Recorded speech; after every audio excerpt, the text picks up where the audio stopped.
So hello friends, welcome back to the real talk. और आज आपका भाई फिर दोबारा आ गया एकदम शानदार टॉपिक के साथ। आज हम बात करने वाले हैं कलयुग के अवतार श्री खाटू श्याम जी के बारे में। श्याम नाम कैसे मिला, क्यों इन्हें कहते हैं खाटू श्याम, क्यों कहते हैं इन्हें हारे का सहारा। आज इन्हीं सब चीज़ों के बारे में हम बात करने वाले हैं। और इस बात की कहानी की शुरुआत होती है महाभारत टाइम से। महाभारत अगर आपने सुनी है, देखी है, तो आप जानते होंगे महाभारत में जो सबसे शक्तिशाली सबसे महान योद्धा थे वो थे भीम। और भीम के पुत्र हुए घटोत्कच, और घटोत्कच की पत्नी थी मौरवी। और मौरवी और घटोत्कच के पुत्र थे बर्बरीक। अब आपके लोगों के दिल में ये सवाल आ रहा होगा कि हम जब बात श्री खाटू श्याम जी की कर रहे थे तो हम भीम, घटोत्कच, मौरवी और बर्बरीक के बारे में कहाँ से बात करने लगे। तो जो हमारे खाटू श्याम जी हैं, भाई बर्बरीक ही जो आगे जाके खाटू श्याम के नाम से प्रसिद्ध हुए। और उन्हें श्याम नाम श्री कृष्ण ने खुद अपना नाम उन्हें वरदान में दिया था कि तुम कलयुग में मेरे नाम से पूजे जाओगे। तो आखिर ऐसा बर्बरीक ने क्या किया था कि भगवान श्री कृष्ण उनसे इतने प्रसन्न हो गए कि उन्हें अपना नाम ही वरदान में दे दिया और अपने नाम से पूजे जाने का वरदान दे दिया। तो इन्हीं ऐसे ही बहुत सारे सवालों के जवाब आपको इस वीडियो में मिलने वाले हैं, तो वीडियो के लास्ट तक जरूर जुड़े रहें। तो जैसे जैसे भाई बर्बरीक पैदा होने के बाद बड़े होने लगे, उन्हें उनकी माता बड़े बड़े महान योद्धाओं की कहानियां सुनाती थी। बड़े हुए वो इन महान योद्धाओं की कहानियां सुनते हुए। उसके बाद उन्होंने शिव जी की तपस्या की। शिव जी की तपस्या के बाद शिव जी प्रसन्न होकर उनके आगे प्रकट होते हैं और उन्हें 3 अमोघ बाण देते हैं। 3 ऐसे बाण जिनकी टक्कर लेने वाला पूरे संसार में कोई नहीं था। इतने शक्तिशाली वो 3 बाण थे।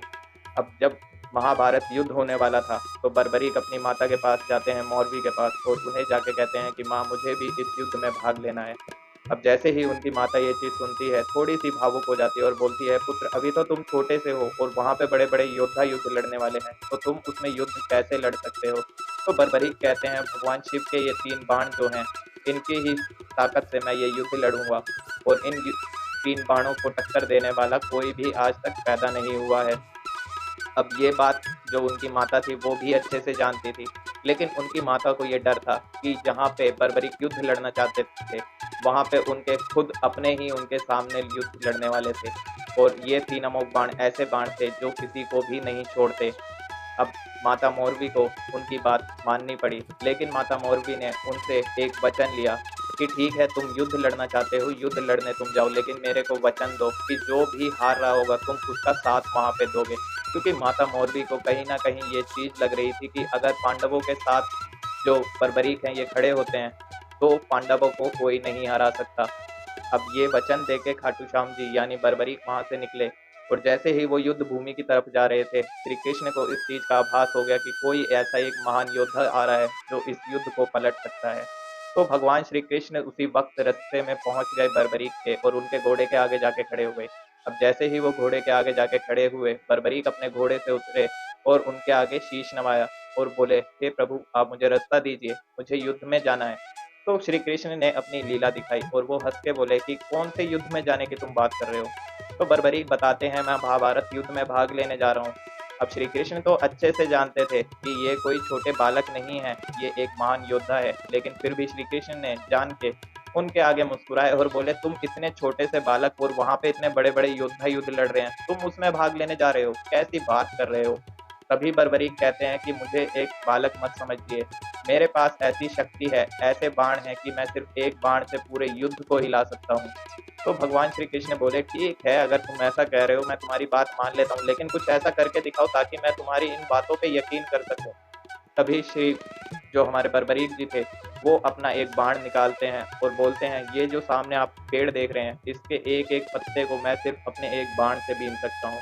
श्री कृष्ण बोलते हैं, ठीक है, तुम इतना बोल रहे हो तो करके दिखाओ। तभी श्री कृष्ण एक पत्ता अपने पैर के नीचे छुपा लेते हैं। जैसे ही बर्बरीक अपना बाण छोड़ते हैं, वो बाण जाके एक एक पत्ते को बीन के भगवान श्री कृष्ण के पैरों के चारों तरफ घूमने लगता है। तभी बर्बरीक जो थे वो श्री कृष्ण से कहते हैं, प्रभु अपना पैर हटाइए, आपके पैर के नीचे एक पत्ता छुपा है। उसी वक्त जैसे ही श्री कृष्ण अपना पैर हटाते हैं, वो बाण उस पत्ते को भी बीन के वापस उनकी कमान में आ जाता है। ये देख के श्री कृष्ण और भी ज्यादा थोड़ा घबरा जाते हैं कि अगर ये युद्ध में गए तो युद्ध में कुछ बड़ा हो जाएगा। तभी बर्बरीक बताते हैं, मैंने अपनी माता को वचन दिया है कि जो भी हार रहा होगा मैं उसका साथ दूंगा। ये सुनने के बाद श्री कृष्ण कहते हैं, अगर तुम ऐसा करोगे तो इस युद्ध का कोई परिणाम ही नहीं निकलेगा। तुम तो दोनों पार्टियों को वहां पे खत्म कर दोगे, जो भी हार रहा होगा तुम उसके साथ जाके खड़े हो जाओगे। इस तरह से तो कोई इसका समाधान ही नहीं निकल पाएगा। तो जो बर्बरीक है वो कहते हैं कि प्रभु आप ही बताइए फिर मैं क्या करूं, अब तो मैं अपनी माता को वचन दे चुका हूं इस चीज का। तो जो श्री कृष्ण है वो कहते हैं, इस युद्ध के लिए किसी एक महान योद्धा के बलिदान की आवश्यकता है। अब यहाँ पे जो महान योद्धा है, एक है कर्ण जिसको खुद ये युद्ध लड़ना है, एक है भगवान श्री कृष्ण जो इस युद्ध के रचयिता हैं।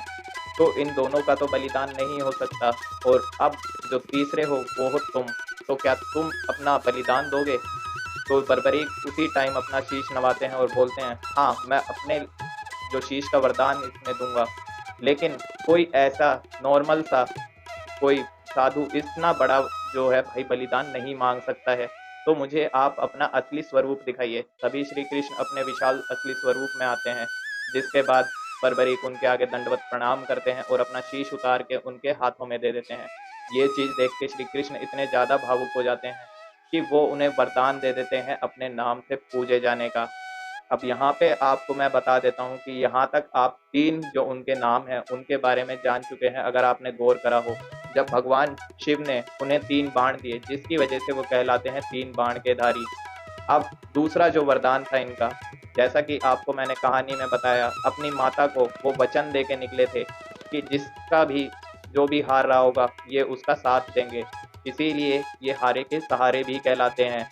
और यहाँ पे जब श्री कृष्ण ने इनका परीक्षा ली तो वहां पे श्री कृष्ण ने इन्हें अपने नाम से पूजे जाने का वरदान दिया।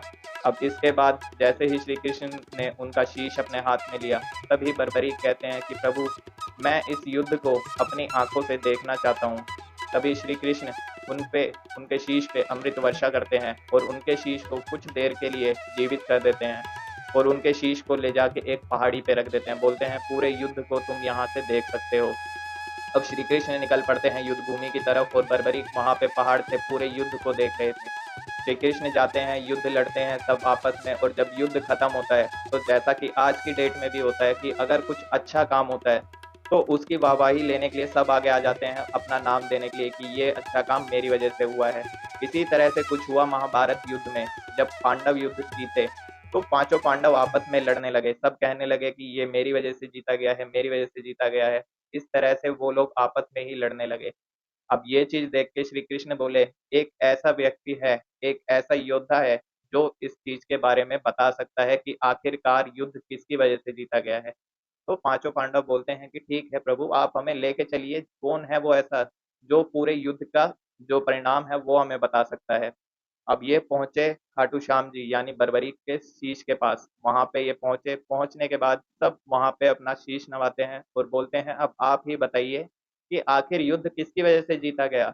तो बर्बरीक का जो शीश है वो थोड़े मुस्कुराते हैं और बताते हैं कि पूरे युद्ध में मैं सिर्फ चारों तरफ भगवान श्री कृष्ण का सुदर्शन चक्र चलते देख रहा था। तुम्हारे जो तीर बाण थे ये तो रास्ते में ही भस्म हो जा रहे थे, लेकिन एक चक्र ही था जो सामने वाली पार्टी को हरा रहा था। ये सुनने के बाद श्री कृष्ण बहुत ही ज्यादा प्रसन्न होते हैं और उन्हें अमरता का वरदान देते हैं, और उन्हें साथ ही साथ एक ऐसा वरदान देते हैं जिसके वजह से वो आज भी सबसे ज्यादा पूजे जा रहे हैं। उन्हें वरदान देते हैं श्री कृष्ण की, जिसकी किस्मत मैंने लिख दी है उसकी किस्मत मिटाने की शक्ति कोई नहीं रखता, लेकिन मैं तुम्हें वरदान देता हूँ कि जिसकी किस्मत मैंने लिख दी है उसकी किस्मत भी तुम बदल सकते हो। इस तरह से इनके सारे वरदान यहाँ पे पूरे होते हैं और आज की डेट में खाटू श्याम जी घर घर में पूजे जा रहे हैं। और उन्हें कलयुग का अवतार भी इसी वजह से दिया जाता है, क्योंकि श्री कृष्ण ने एक ये भी वरदान उन्हें दिया था कि जैसे जैसे कलयुग बढ़ेगा वैसे वैसे हर घर में तुम्हारी मान्यता बढ़ेगी। तो आज की वीडियो में बस इतना ही था। उम्मीद करता हूँ आपके सारे सवालों के जवाब आपको इस वीडियो में मिल गए होंगे। नेक्स्ट वीडियो में नेक्स्ट टॉपिक के साथ आपसे फिर दोबारा मिलूंगा, तब तक के लिए बाय। जय श्री श्याम।